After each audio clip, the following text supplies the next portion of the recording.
Yesu Kristo ashimwe. Mwaramutse, mwiriwe kandi muraho. Mbifurije umunsi mwiza, umunsi w'ishya n'ihirwe kuri wowe wumvishira ijambo, yaba mu gitondo, yaba nimugoroba, yaba nijoro. Uwiteka Imana iguhire. Icyama njyewe nawe tukazabona ubwiza bw'umwana w'intama ari we Yesu Kristo, ubwo azaza ahagaze ku bicu aje gusanganira twebwe, njyewe nawe, abaruhiye, abakoze kandi abemereye umwami Yesu Kristo akatuyobora. Ikaze ndagira ngo dusangire ijambo ry'Imana, nkushishikariza gukurikira no kujya ukurikira ijambo ry'Imana kuri iyi YouTube channel, ndetse kugira ngo turusheho kungurana n'ibitekerezo.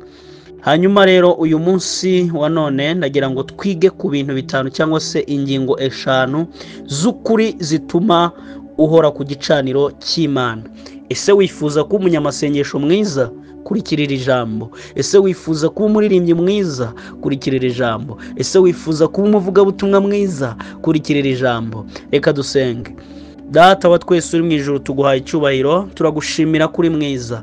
Tugushimiye imbabazi zawe n'ubuntu bwawe, tugushimiye urukundo rwawe rutagira akagero, tugushimiye uyu munsi mwami ko wawuduhaye, kandi tugushimiye Mana ahahise hacu ko watugiriye neza ukatugarura mu rukundo rw'umwana wawe Yesu Kristo. Urakoze Mana, uyu munsi wa none urushaho kutugirira neza, kandi ibyiza byose biri mu biganza byawe duteganyiriza, icyampa tukabishyikira. Tubisabye twizeye izina ryawe Yesu, amen. Ikintu cya mbere ugomba kumenya, nimba ushaka kumenya Imana, nimba ushaka kuguma ku gicaniro cyo gusenga, nimba ushaka gusubira ku gicaniro wahozeho, ikintu cya mbere ni ukumenya Imana. Ugomba kumenya Imana. Umenya Imana gute? Binyuze mu gusoma ijambo ry'Imana, Bibiliya. Ugomba kumenya Imana binyuze mu kwiga ibyigisho by'abapasiteri, by'abashumba, by'abavugabutumwa batandukanye. Ugomba kumenya Imana binyuze mu kumvira abakuyobora, mu kumvira ijambo icyo rivuga. Ijambo ry'Imana mu gitabo cya Daniel 11 umurongo wa 32 kuri B yaho haravuga ngo abazi Imana yabo bazakomera bakore iby'ubutwari. Reka tuhasome. Umurongo wa 32 haravuga ngo abaca mu isezerano azabayobesha kubashyeshyenga, ariko abantu bazi Imana yabo bazakomera bakore iby'ubutwari. Abazi Imana yabo ni bande? Bazi Imana yabo abemeye, abakiriye Yesu Kristo ko ari umwami n'umukiza, abemeye guca bugufi, abasomye ijambo ry'Imana bakamenya icyo Imana ivugana nabo, batabwirwa ibitangaza, batumva yuko hari aho basengera gusa abarwayi bagakira, ariko bakajya gushaka ibitangaza gusa, batagiye gushaka gukora ibitangaza. Niko benshi, niko abakristo benshi, niko bitwa, niko tubayeho. Ubuzima bupfuye bwo kujya gushaka ibitangaza, nyamara dusize nyiri ibitangaza, bwo kujya gushaka ufite ukora ibitangaza, ariko twirengagije kukorera muri we. Natwe tumufiteho ubushobozi, natwe tumufiteho ibyiringiro, natwe tumufiteho isezerano, ari we Yesu Kristo. None igitabo cya Yohana 17 umurongo wa 3 uravuga ubugingo ni ukumenya ko Uwiteka ari we Mana na Yesu Kristo yatumye. Ubugingo ni ukumenya ko Uwiteka ari we Mana na Yesu Kristo yatumye. Katuhasome Yohana 17 umurongo wa 3 haravuga ngo ubu nibwo bugingo buhoraho, ko bakumenya ko ari wowe Mana y'ukuri yonyine, bakamenya n'uwo watumye ari we Yesu Kristo. Nakubahishije mu isi kuko narangije umurimo wampaye gukora. Nanone Data, imbere yawe unyubahirishe cya cyubahiro nahoranye ndi kumwe nawe isi itararemwa. Haleluya. Ubugingo ni ukumenya Imana, tukamenya n'uwo yatumye ari we Yesu Kristo, twaboneyemo ubugingo muri we. impamvu Yesu Kristo yiyiziye amatungo yarananiwe, intama zarananiwe, ihene, ibitambo by'ihene, ibitambo by'inka byose kuko ntacyo byari byaratumariye, nuko hagombye kwiyizira Yesu Kristo. Twari duhuje DNA kugira ngo aturokore, tubonere ubuzima muri we. Rero ubugingo ni ukumenya Imana. Haleluya. Jya ufata igihe cyo kumenya Imana binyuze mu gusenga, binyuze mu gusoma ijambo ry'Imana, binyuze mu kwiyiriza, binyuze mu kwiga ibyanditswe, binyuze mu kwegerana n'Imana.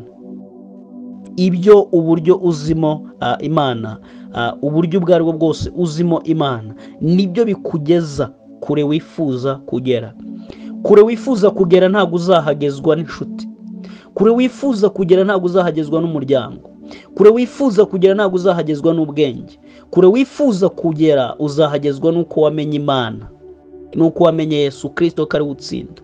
Uwo rero niwe uzaguha favor yo kugira inshuti nziza, niwe uzaguha favor yo kugira inshuti nziza zagira aho zikugeza, niwe uzaguha favor yo kugira umuryango mwiza wagufasha kandi ukagukunda. Nta miryango iriho se yifashije kandi yishoboye ariko idashobora gufashanya. Numenye Imana ukayishakana umwete, izaguha favor. Icya kabiri, ugomba kumenya uwo uri we. Ugomba kwimenya. Ugomba kumenya uwo uri we muri Yesu Kristo. Ese urinde? Uri muntu ki? Uri uwuhe muntu?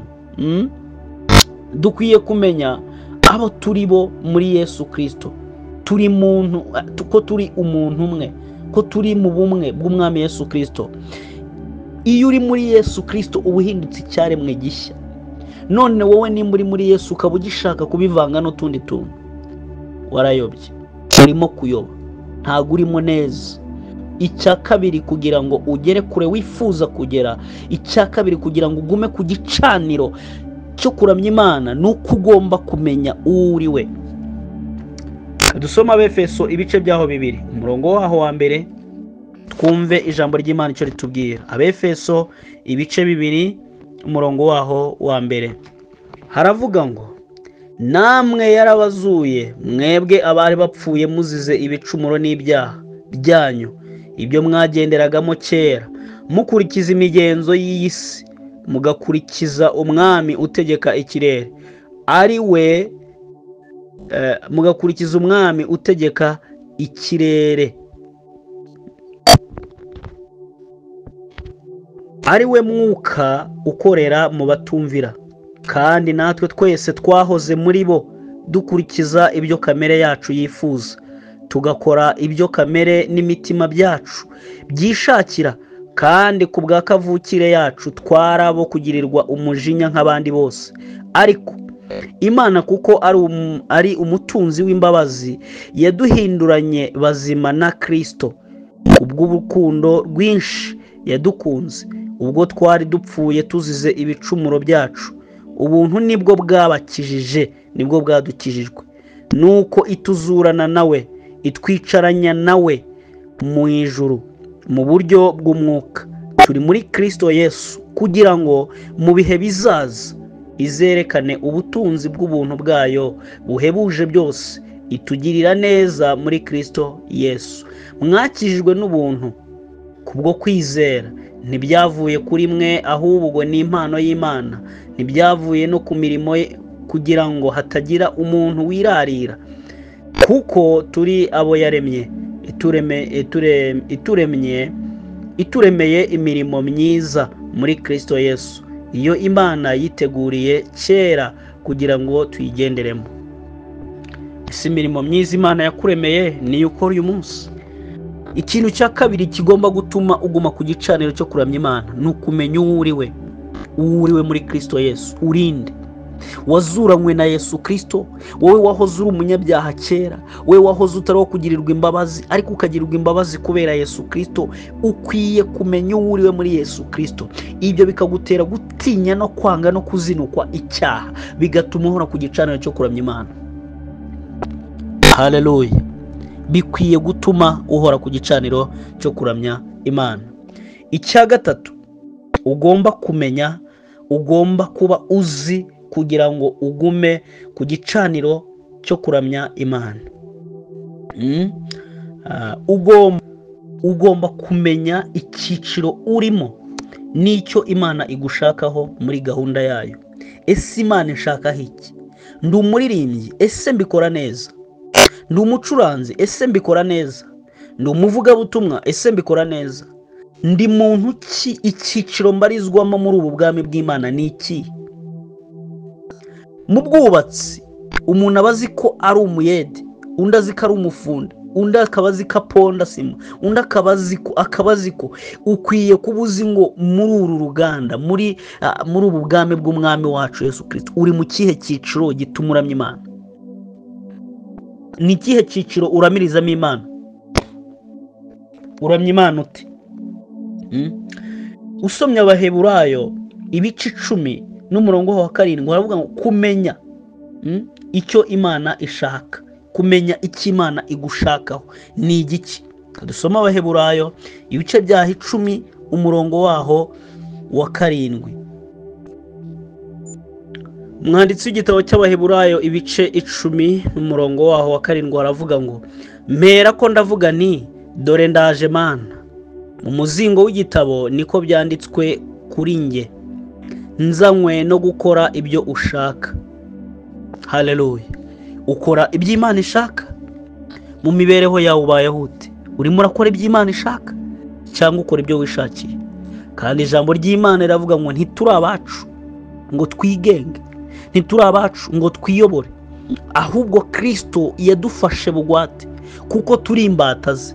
Ijambo ry'Imana riratubwira ngo imbata ntago yiganyira ibyayo, ahubwo yiganyira ibya sebuja. None se wiganyira iki? Mu bwami bw'Imana ufite uwuhe mumaro? Uzi icyo Imana igushakaho? Ati dore ndaje nzanywe no gukora ibyo ushaka. Winjira mu gakiza uyu munsi cyangwa se ejo hashize, koko uzi icyo Imana igushakaho? Kugira ngo ugume ku gicaniro cyo kuramya Imana, kugira ngo ugume ku gicaniro cyo gusenga, kugira ngo ugume ku gicaniro cy'umuntu wamenye Imana, nuko ugomba kubuzi umwanya uherereyemo, nuko ugomba kubuzi icyo Imana igushakaho.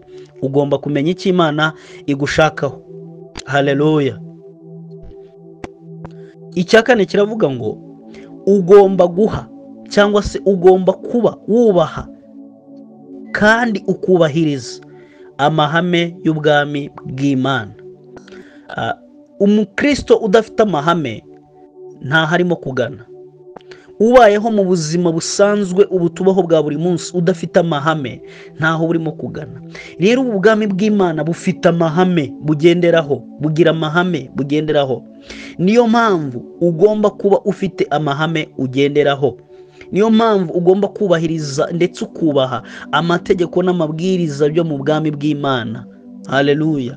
Yobu ibice 38 umurongo wa 33, amategeko n'amahame y'ubwami yose y'ubu bwami bwe agomba kubaho. Katuhasome. Yaravuze ngo uyu mwanditsi Yobu yari arimo arabaza ngo uza amategeko ayobora ijuru, wabasha gusohoza ubutware bwaryo uri ku isi? Ayo mategeko urayazi? Arangije muri Matayo ibice 13 umurongo wa 11, umwanditsi w'igitabo cya Matayo aravuga mwebweho muza amategeko ayobora ijuru kuko mwahawe kumenya ubwiru bw'ubwami bw'Imana. Yewe ukwiye kumenya ubwiru bw'ubwami bw'Imana. Ese uza amategeko aranga ubu bwami? Uzi icyo ukwiye gukora muri ubu bwami? Ubwami butagira amategeko ntibubaho. Ariko ikibazo abantu benshi dusigaye twitwara uko twishakiye, twahindutse ibyigenge. Ngo Yesu Kristo yaraje ngo ni ubuntu. Abantu bigisha ubuntu bakavuga ubuntu ariko ntibasobanura ubwo buntu bwari bwo. Ese dukora ibyaha kugira ngo ubuntu bukunde busage? Paulo yaravuze ngo ibyo ntibikabeho, ntibikwiye, ntibidukwiye. Matayo 13 umurongo wa 11 yaravuze ngo arabasubiza ati mwebweho mwahawe kumenya ubwiru bw'ubwami bwo mu ijuru, ariko bo ntibabihawe. Yewe wakijijwe we, uzi amategeko, uzi iby'ubwiru bw'ijuru, uzi iby'urukundo rw'Imana, uzi iby'imbaraga z'Imana, uzi ko ukwiye kwitondera amategeko y'Imana, uzi ko ukwiye gukunda Imana ukayikundisha umutima wawe wose, ugakunda mugenzi wawe nk'uko wikunda. Nshuti yanjye, ukwiye kugira amahame ugenderaho. Gusenga kwawe kukwiye kuba gufite amahame, kuririmba kwawe gukwiye kuba gufite amahame, ubusore bwawe bukwiye kuba gufite amahame. Yewe nywera fanta mu kabari, wabwirwa n'iki? Abakristo bazabwirwa n'iki bandi? Uzabaha uruhe rugero ko batazamenya neza yuko iyo fanta wavanzemo icyuma koko? Yewe aho wicaye hahesha Imana icyubahiro. Ukwiye kugira amahame nk'umwana w'Imana, ngo kunywera fanta mu kabari se aricyo bitwaye? Ko bo bataruhukira mu rusengero abadakijijwe?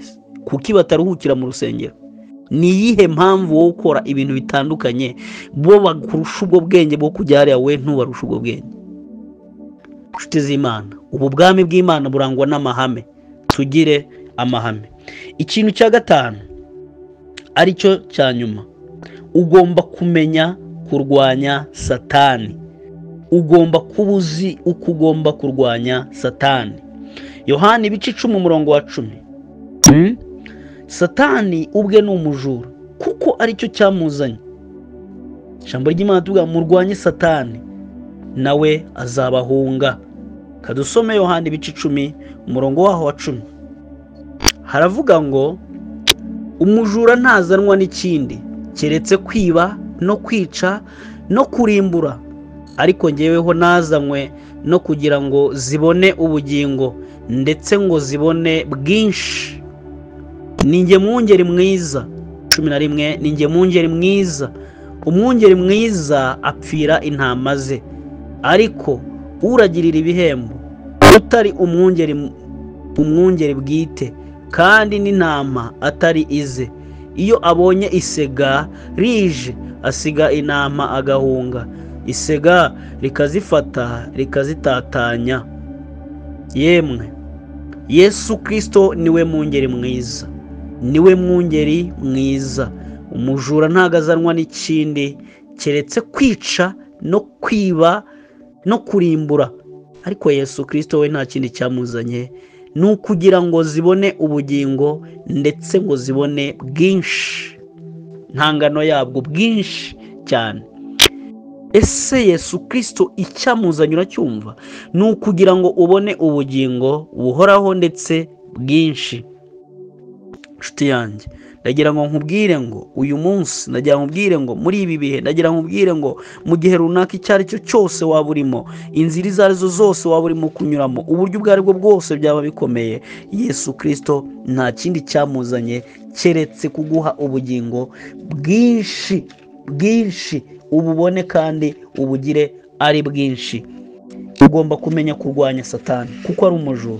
Ese nshuti yanjye, ubaye uzi neza ko umujura ari bugutere nijoro, waryama ugasinzira cyangwa warara izamu umutegereje kugira ngo umuteshe?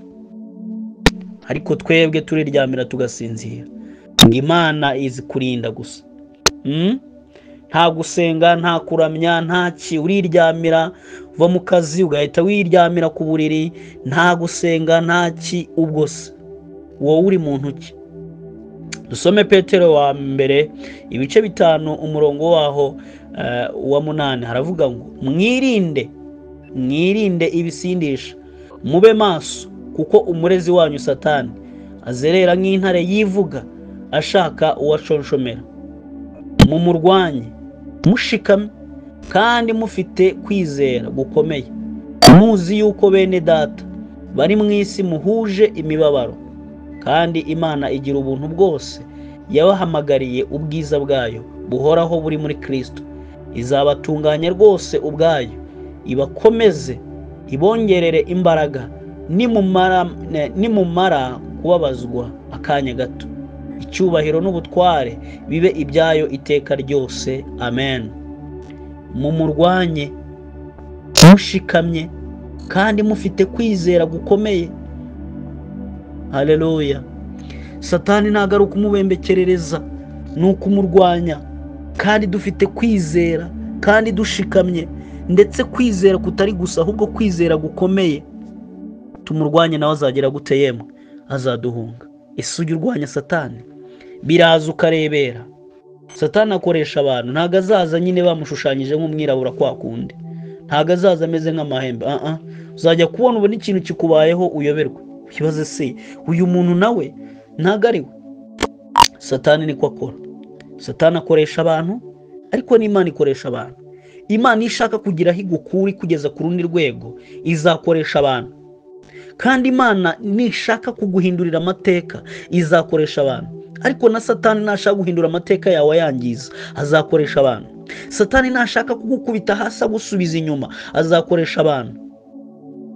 Nshuti yanjye, wirinde utaba uri mu bakoreshwa na Satani, wirinde utagwa, wirinde kandi urwanye Satani ushikamye ndetse ufite kwizera gukomeye. Ibyo bintu bitanu nubyubahiriza uzagira kwizera gukomeye, uzahora ku gicaniro cyo kuramya Imana. Haleluya, haleluya. Nugira kwizera Imana uzahagarara udatsinzwe n'uburiganya bw'umwanzi Satani. Ugomba kumenya Imana, ukayisenga kandi ukitondera amategeko yayo. Ugomba gusenga, ugomba gushaka Imana, ugomba kurwanya Satani, ugomba kumenya uwo uriwe muri Kristo Yesu, kandi ugomba kurushaho gusobanukirwa ubwiza bw'Imana. Mbifurije ibihe byiza, mbifurije umunsi mwiza. Murakoze gukurikira ijambo ry'Imana. Uwiteka Imana abahereza umugisha. Welcome to Itabaza ry'Agakiza YouTube channel. Jesus is love us. Thank you so much.